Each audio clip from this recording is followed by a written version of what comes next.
I didn't understand that it was possible to see soap operas while watching these NFL teams develop their depth charts, but it's happening with the Cleveland Browns. We're seeing it every day with the quarterback spot. Now they're calling for Joe Flacco's head.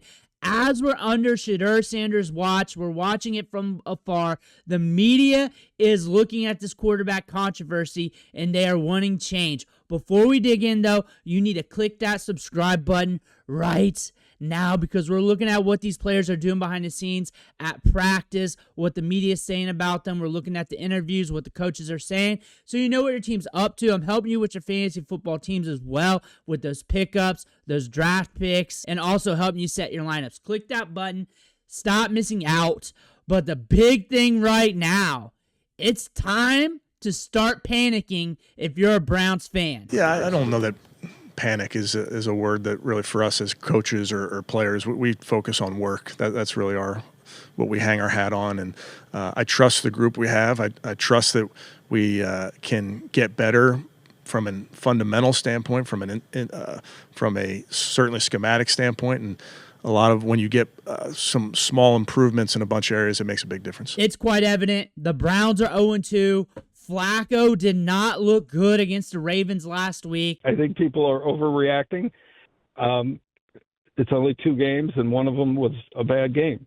And however, I do say he's got to play better than that to keep his job. And I think Flacco knows that. How short is the hook in this game if the turnovers continue? Yeah, that's where I was going next. If they're losing 14-3 and it's as a result of a running back fumble in a special teams turnover, he's not going to replace Flacco. But if there are 2 interceptions and one's a pick six, we may see it as early as this game. We got a tough matchup here against the Packers. Micah Parsons has been a game changer, and now this team looks like an injured deer going into a tough matchup here. And we're trying to find the light at the end of the tunnel.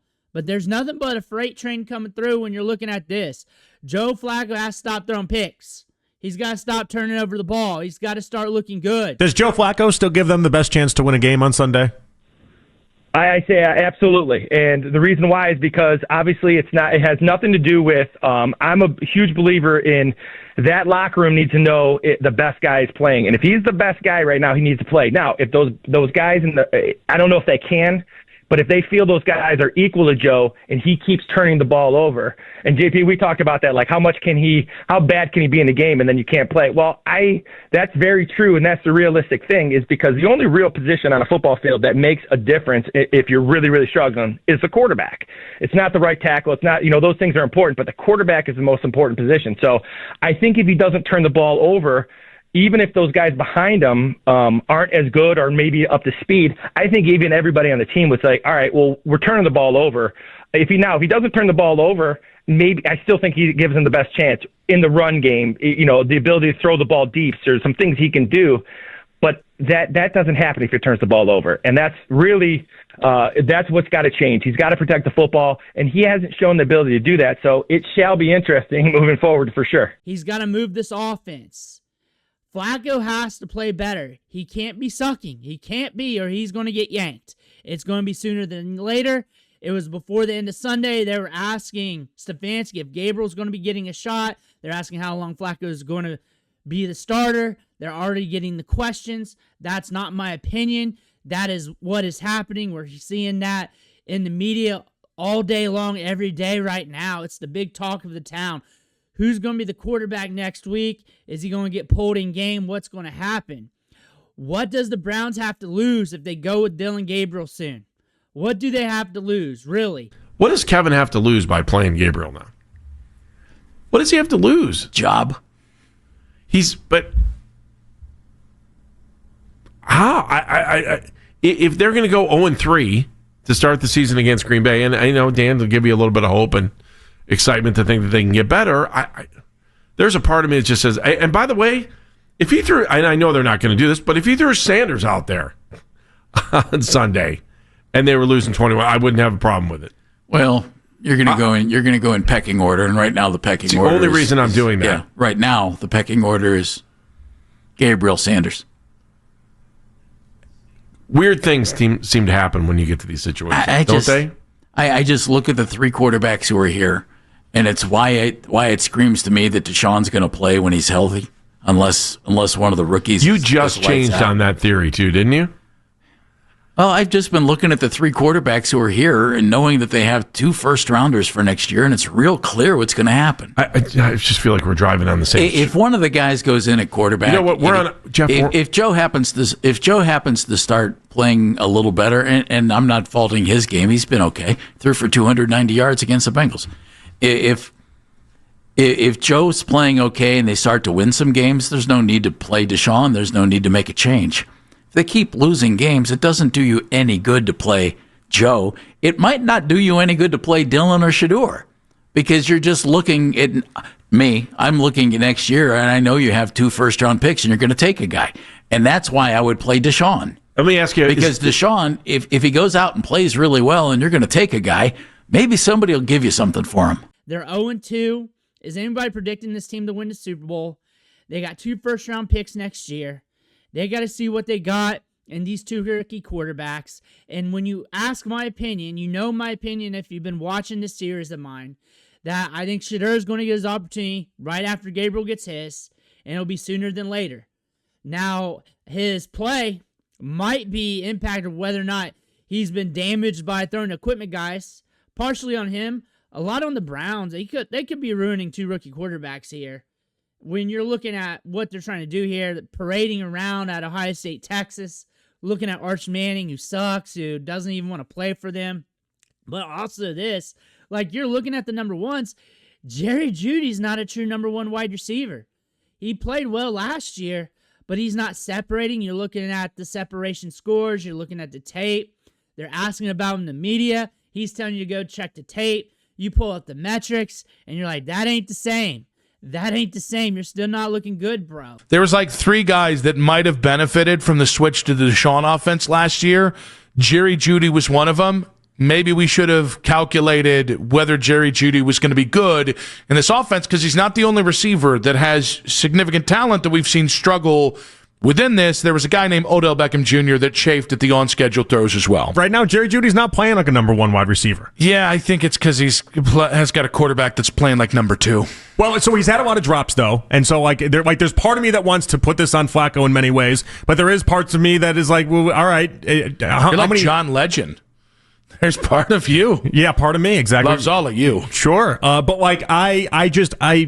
I can't let him completely off the hook. No one had more drops in the NFL last season than Jerry Jeudy. As big as the numbers were, as prolific as his numbers were last year, he still dropped the football a ton. It's always going to be an issue with him. But right now, it's leaning more like what you saw at the end with Denver than what it was last year. The light at the end of the tunnel for this team is the run game. Quinshon Judkins, he's looking good. He got 10 carries last week. He's only practiced like twice since May, considering he did not practice in training camp. Already looking good on the field. That is a very good sign. So if Shedeur gets his opportunity, or when he gets his opportunity, he can lean on the run game. I do feel confident because, you're talking about a guy that had 1 padded practice, was here for just like a couple of days, and after a few runs, you start seeing them put it together. So I really like what I'm expecting to see from Judge. You should really be encouraging. Yeah. I'm telling you, I saw something from a sideline. So we're on the sideline. The Browns are heading towards the end zone. Marlon Humphrey, he's a defensive back, cornerback, all pro. Big one, too. He's not a small cornerback. And he's fast. Yeah. So he's coming up to try and make a tackle on Quinshon. And Quinshon's running a traditional old-school sweep outside run. He kicked it into another gear and blew by him. I said, okay. Right. We got something here. We got something here. They got a nasty defense that gives him a shot. Also, when you're looking at the preseason coverage, you have to roll up training camp in that, and you have to look at Gabriel's downfalls in preseason as well. If you want to harp on that one game on Shedeur Sanders and not look at the Panthers game. On top of that, if you're looking at this as a battle between the 2 quarterbacks, who won rookie camp? It was Shedeur. Who won OTAs? It was Shedeur. Who won minicamp between the 2? It was Shedeur. I got the coverage. I got all the clips I could possibly find from all those practices. It's Shedeur hands down. Who won training camp? You're throwing in those injuries, guys in and out of practice. He did not have a run of practices where he was throwing picks, getting balls bad down the line, completing just 20% of his passes. That was Dillon Gabriel. Dillon Gabriel with that. Now, if you want to give the preseason, those games to Gabriel, sure, fine. I would also contend that he was not perfect in preseason, that he was in more scripted opportunities. And then on top of that, he had different looks considering he got the rock with 2s, 1s, Cedric Tillman, better wide receivers. Half the people, or most of the people, Shedeur played with ain't even on the team no more. They're not even on the team no more. You're talking about even the game he played well, the Panthers game. Like, there were missed opportunities, bad play calling. Panthers defense at that moment, not really in game right now. At that moment, was looking pretty solid. He was playing with 3s, 4s. A lot of guys cut. Same thing with that second outing. Flacco's got to get better. Flacco's got to get better. He's getting yanked. And this is a tough defense. He's got a tough schedule. I know this is a schedule where we were expecting this team to have a losing record, but it was rough last week. I was expecting that defense to have a moral victory. Flacco getting some good series and keeping it somewhat tight, but still losing it in the end. That was my expectation with that game. No, it looked horrible. If he keeps throwing picks, Dillon Gabriel's in. Dillon Gabriel, once things get off script, once you got to get deeper into the game, yeah, it may go all bad. It may go all bad. What I like about his prospect profile, very chill, calm, poised in the pocket. Very accurate downfield. What we've been seeing in training camp, though, balls batted down, balls getting knocked down, having to move around the pocket, making bad decisions, making bad errors. What we saw in preseason. He's been an out route merchant. That's what we saw from Dillon Gabriel. He started looking over the middle a little bit more once we got deeper into that series. I believe it was the second one. It was his second preseason game. What we saw during Shedeur, like, he was stacking days in camp, looking good in camp. But the team did not, give him more opportunities. And I'm not saying move him up to QB2. I'm saying give him more opportunities. Like, extend practice out a little bit more. Throw him out there a couple plays with 1s, a little bit more with the 2s. See what you got in him. You got 2 first-round picks next year. You're looking at these quarterbacks very hard. You got to make that investment. You are going to make that investment. Don't lock yourself into that when you might have something here. You don't know what you got. You're here to sell jerseys. You're here to do this. I understand. It's a business to you. You're going to have them rock it out there eventually in the season. We know how this script is. But if you're trying to be a winning franchise, you have 2 rookie quarterbacks here on day 3 contracts that if you can get something out of them, and now you got 2 first-round picks to build around them, help them out, get them some weapons, get them something nice for the future, all of a sudden this team might be looking good. But you did not put these 2 quarterbacks under fire in training camp. Like, Dillon Gabriel got his opportunity with the 1s and the 2s. Shedeur didn't get those opportunities when he was playing well, as he's throwing balls into the dirt in some of these clips. It's like iron sharpens iron, though. Iron sharpens iron. And that's the big fault here of the Browns. They shouldn't have made that second draft pick on Shedeur Sanders in the 5th round if they weren't going to manage it right. That should have been a conversation before the pick. I get it. It's quick, it's tight, it's fast. But still, if this happens and this happens when you're on the clock in the 5th round, you kind of need to have that strategy in place. They weren't ready for this. They don't know what they got. They're going into the season. Now they got to figure out what they got in season, which means it's going to be another factor of sadness for the Browns fans. And hopefully one of them can turn over the stone, exceed expectations, rise up out of the ashes for these Browns fans who's got to sit through this every single year. You're watching Baker Mayfield look good. That is a hard pit in your stomach. That could be Shedeur Sanders half a decade from now in the 2030s once he finds his home. That could even be Dillon Gabriel being a solid backup quarterback with another team. Like, they're doing damage to these young kids. I don't think people are really saying that. Like, they're doing damage to these quarterbacks. Now, hopefully they emerge. They rise from the ashes, like I've been saying. But just getting more competition out there, putting them to the fire, testing them, seeing what you got.